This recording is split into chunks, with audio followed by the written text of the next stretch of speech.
नमस्ते बच्चों। आज हम शुरू करने जा रहे हैं हमारे पाठ मानव का उत्सर्जन तंत्र का भाग 6। इसमें हम पढ़ेंगे रुधिर अपोहन, यानी कि इसको इंग्लिश में कहते हैं हीमोडायलिसिस।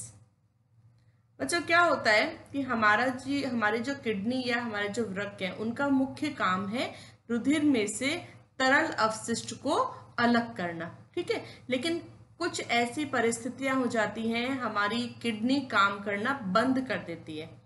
तो इस स्थिति में रुधिर के अंदर जो भी तरल अपशिष्ट है वो उससे प्रॉपर रूप से छन नहीं पाता, फिल्टर नहीं हो पाता। ठीक है, तो हमारे रुधिर के अंदर इस अपशिष्ट की मात्रा बढ़ जाती है और इस बीमारी को हम यूरेमिया कहते हैं। अब क्योंकि किडनी नहीं कर रही है, हमारे वृक्क काम नहीं कर रहे और इस तरल अपशिष्ट की मात्रा बढ़ रही है, तो इसको बाहर तो निकालना पड़ेगा। तो इसको बाहर निकालने के लिए हमारे पास एक विधि है, जिस विधि का नाम है हीमोडायलिसिस या रुधिर अपोहन।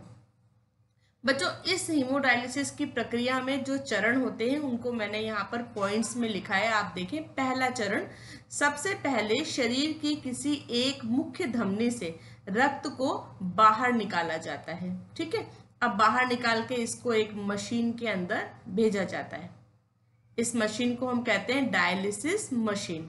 अब ये जो मशीन है, यहाँ पर जो प्रोसेस होते हैं उसको देखना। सबसे पहला काम है, ब्लड को ठंडा किया जाता है लगभग 0 डिग्री सेल्सियस तक, और उसमें ठंडा करते समय उसमें हिपेरिन नाम का एक रसायन मिलाया जाता है, जो वास्तव में प्रतिस्कंदक है। प्रतिस्कंदक का क्या मतलब है कि हमारा जो रुधिर है, रक्त है, वो बाहर आकर जम नहीं जाए। उसको जमने से रोकने के लिए उसमें एक प्रतिस्कंदक मिलाते हैं, जिसको हिपेरिन कहते हैं। इस नाम को याद रखना, एग्जाम में ये नाम कई बार पूछा जाता है। नेक्स्ट पॉइंट क्या होता है, अब ये जो हमारा रुधिर है, ये एक विशेष प्रकार की नलिकाओं में से गुजरता है, और ये जो नलिकाएं हैं, इन नलिकाओं की झिल्ली सेलोफेन की बनी हुई होती है, और इन नलिकाओं के बाहर की तरफ एक तरल पदार्थ फैला हुआ रहता है। मतलब ये जो हमारी नलिकाएं हैं, ये इस तरह से एक तरल पदार्थ के अंदर डूबी हुई रहती हैं।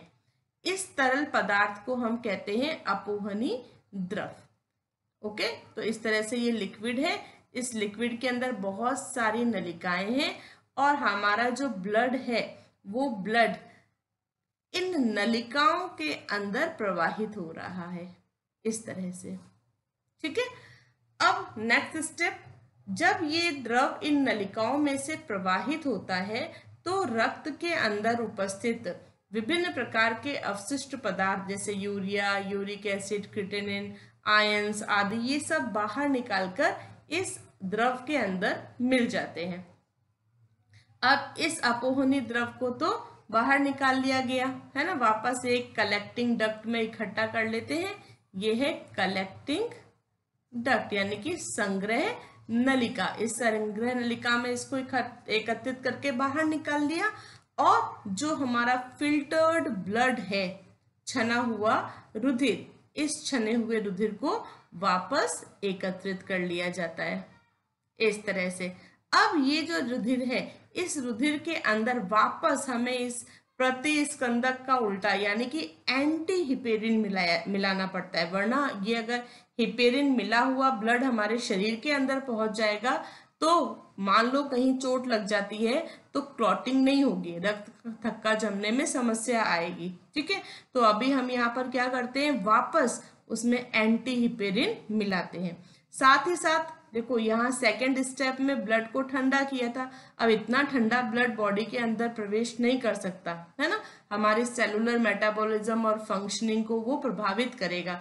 तो क्या किया जाता है, रक्त को वापस हल्का गर्म करते हैं, मतलब बॉडी टेम्परेचर के हिसाब से उसका टेम्परेचर मेंटेन करते हैं। तो रक्त को हल्का गर्म करते हैं, उसमें एंटीहिपेरिन मिलाते हैं, और उसको शरीर के अंदर वापस प्रवेश करा देते हैं। तो इस तरह से इन 6 चरणों में पूरे शरीर से रुधिर के अंदर जितना भी तरल अपशिष्ट है वो छन जाता है।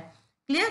तो चलो मैं आपको डायलिसिस की मशीन का एक इमेज दिखाती हूँ और ये सारे स्टेप वहां पर एक बार हम और देखते हैं। ये देखो बच्चों, ये इस चित्र में डायलिसिस की मशीन को प्रदर्शित किया गया है और आप ये ऑब्जर्व करो, ये जो नली आपको दिखाई दे रही है ये है ना, ये पहला स्टेप है हमारा, जब शरीर की किसी एक मुख्य धमनी से रक्त को बाहर निकाला गया। अब रक्त को इस नली के माध्यम से इस मशीन में देखो हमने यहाँ प्रवेश कराया है और यहाँ पर दो काम हो रहे हैं। पहला, रक्त के तापमान को कम किया जा रहा है और दूसरा, उसमें हिपेरिन मिलाया जा रहा है। अब देखो इसके फ्लो को, आप देखो ब्लड के फ्लो को, ये ब्लड इस तरह से इस मशीन में मूव कर रहा है नलिकाओं के अंदर। ये इसके बाद ये वापस ऐसे अप आ रहा है, ये सारा इस ब्लड का मूवमेंट शो हो रहा है। क्लियर दिखाई दे रहा है आपको ये मूवमेंट? और ये पहुंच गया यहाँ पर। ये जो आपको नलिकाकार संरचना दिखाई दे रही है, वास्तव में इसके अंदर बहुत सारी बिल्कुल पतली पतली बाल के जैसी नलिकाएं हैं, है ना। और ये सारी नलिकाएं सेलोफेन झिल्ली से आवृत है। इसमें से जब ये ब्लड निकल रहा है तो, और इसके अंदर ये जो व्हाइट कलर का इसका ऊपर का कवर दिख रहा है, इसके अंदर हमने क्या भरा हुआ है? अपोहनी द्रव, जिसमें सारा का सारा अवशिष्ट छनकर आ जाएगा। तो ये मेन उपकरण है जो फिल्टर का काम कर रहा है, यानी कि ये हमारी मेन वृक्क या किडनी की तरह काम कर रहा है, जहां पर फिल्टर हो रहा है। और ये जो पतली नलिकाएं हैं, ये नलिकाएं हमारे नेफ्रॉन की तरह काम कर रही हैं। ओके, चलो अब यहाँ पर ब्लड फिल्टर हो गया। फिल्टर होने के बाद में ब्लड का फ्लो वापस देखेंगे तो बच्चों ये देखो, इस यहाँ से ब्लड निकल कर ये आ गया नलिकाओं में, ये वापस, ये इसका ब्लड का आप वापस फ्लो देखो। ये अब जब ब्लड को वापस प्रवेश कराया जा रहा है तो यहाँ पर इसमें वापस एंटी हिपेरिन, है ना, वो मिलाया जाएगा। तो यहाँ पर एंटी हिपेरिन को मिलाकर ब्लड को वापस नॉर्मल टेम्परेचर पे लाकर ये देखो ये वापस बॉडी के अंदर प्रवेशित करा दिया जाता है। और यहाँ पर इसमें से जो भी अवशिष्ट पदार्थ थे इसके अंदर, उन अवशिष्ट पदार्थों को इन अपोहनी द्रव में मिलाकर बाहर निकाल दिया जाता है। तो बच्चों इस तरह से हमारी किडनी की तरह ये मशीन काम कर रही है और हमारे रक्त में से सारे तरल अवशिष्ट को छान रही है। अब बच्चों कई बार ये कंडीशन हो जाती है कि व्यक्ति की किडनी तो काम कर नहीं रही है, तो वो चाहता है कि उसको कृत्रिम किडनी, है ना, सॉरी कृत्रिम किडनी नहीं, लेकिन किसी दूसरे व्यक्ति की किडनी लगा दी जाए, है ना, जिसको कहा जाता है वृक्क प्रत्यारोपण। कृत्रिम किडनी का जो मैंने अभी नाम लिया ना, तो वो जो मशीन हमने देखी थी वो बिल्कुल वैसे ही काम करती है जैसे एक हमारी किडनी काम करती है। तो उस मशीन को कृत्रिम वृक्कीय युक्ति भी कहते हैं। अब हम बात करेंगे वृक्क प्रत्यारोपण की। अगर किसी व्यक्ति की किडनी पूरी तरह से काम करना बंद कर देती है और उसको किसी भी तरह से उसका ट्रीटमेंट नहीं किया जा सकता, तो उस व्यक्ति को किसी दूसरे व्यक्ति की किडनी लगाई जा सकती है। तो इस क्रिया को कहते हैं वृक्क प्रत्यारोपण, यानी कि उसकी किडनी निकाल देंगे, उसकी जगह किसी दूसरे व्यक्ति की किडनी लगाई जाएगी। जो व्यक्ति किडनी देता है उसको हम कहते हैं किडनी डोनर, किडनी देने वाला। अब यहाँ पर ये जो किडनी डोनर है ना, ये बहुत महत्वपूर्ण भूमिका निभाता है। ये जो किडनी डोनर है नंबर 1, ये उस व्यक्ति का बहुत ही निकटतम संबंधी होना चाहिए, यानी कि उसका ब्लड रिलेशन होना चाहिए। ब्लड रिलेशन से हम क्या समझ सकते हैं? जैसे भाई बहन, माता पिता या उसके जो बच्चे हैं, है ना, ये बिल्कुल क्लोज ब्लड रिलेशन होते हैं। तो वो उससे उसका ऐसा संबंध होना चाहिए। इस तरह के संबंध होने से क्या फायदा होता है कि अगर उसका निकटतम संबंधी है तो दोनों की रक्त की जो संरचना होगी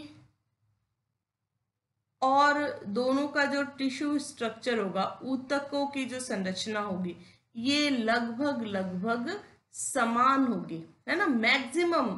मैक्सिमम समानता हमें मिलेगी दोनों के रक्त में और दोनों की ऊतकीय संरचनाओं में। तो हमारा जो शरीर है, जो व्यक्ति है, जो रोगी है, रोगी का जो शरीर है वो इस वृक्क को या किडनी को थोड़ा सा आसानी से स्वीकार करेगा, ठीक है। अदरवाइज क्या होता है, हमारे शरीर में जैसे ही बाहर से कुछ प्रवेश करता है तो हमारे शरीर का जो इम्यून सिस्टम है वो जाग जाता है और वो ये बाहर से आई हुई चीज को क्या कर देता है, पूरा का पूरा नष्ट कर देता है। तो ये जो हम किडनी पूरी की पूरी ट्रांसप्लांट कर रहे हैं तो वो किडनी को थोड़ा सा हमारा शरीर आसानी से स्वीकार करेगा अगर रक्त की संरचना और ऊतक की संरचनाएं लगभग समान होंगी, ठीक है।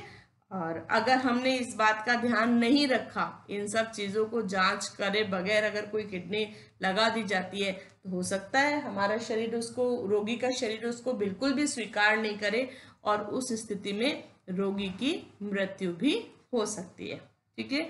लेकिन आजकल हमारी जो साइंस और टेक्नोलॉजी है उसने इतनी उन्नति कर ली है कि इस स्थिति तक व्यक्ति नहीं पहुंचता और किडनी ट्रांसप्लांट या वृक्क के प्रत्यारोपण आसानी से किए जा रहे हैं।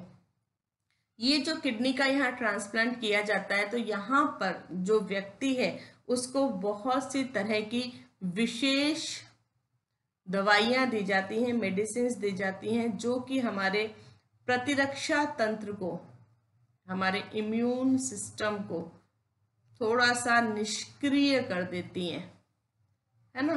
तो विशेष प्रकार की क्या दी जाती है, दवाइयाँ दी जाती हैं जो हमारे प्रतिरक्षा तंत्र को निष्क्रिय कर देती हैं ताकि जो ये किडनी ट्रांसप्लांट की जा रही है, प्रत्यारोपित की जा रही है, वो हमारे शरीर के अंदर आसानी से स्वीकार कर ली जाए, है ना। उसको बॉडी आसानी से एक्सेप्ट कर ली और वो किडनी हमारे शरीर में प्रॉपर ढंग से काम करना शुरू कर दे। तो बच्चों ये था अपने इस लेसन का लास्ट टॉपिक, है ना। इसमें हमने क्या क्या पढ़ा, हमने पढ़ा अगर किडनी खराब हो जाती है तो पहला तो डॉक्टर डायलिसिस करता है ताकि बॉडी में से जो भी तरल अपशिष्ट है उसको बाहर निकाला जा सके एक मशीन की मदद से। अगर उसके बाद भी व्यक्ति को समस्या आती है तो व्यक्ति चाहे, रोगी चाहे तो किडनी बदलवा सकता है। इस क्रिया को कहते हैं वृक्क प्रत्यारोपण। वृक्क के प्रत्यारोपण में एक चीज ध्यान रखी जाती है कि किडनी जो डोनर है, देने वाला है, वो हमारा निकटतम संबंधी होना चाहिए और साथ ही साथ हमें बहुत सी तरह की जो है ना ऐसी दवाइयाँ दी जाती हैं जो हमारे प्रतिरक्षा तंत्र को निष्क्रिय कर देती हैं ताकि ये किडनी बॉडी में अच्छी तरह से सेट हो सके और अपना फंक्शन कर सके। आशा करती हूँ आपको वीडियो समझ में आया होगा। फिर भी कोई प्रॉब्लम हो तो कमेंट बॉक्स में आप क्वेश्चन छोड़ सकते हो। मिलते हैं नए चैप्टर के साथ में।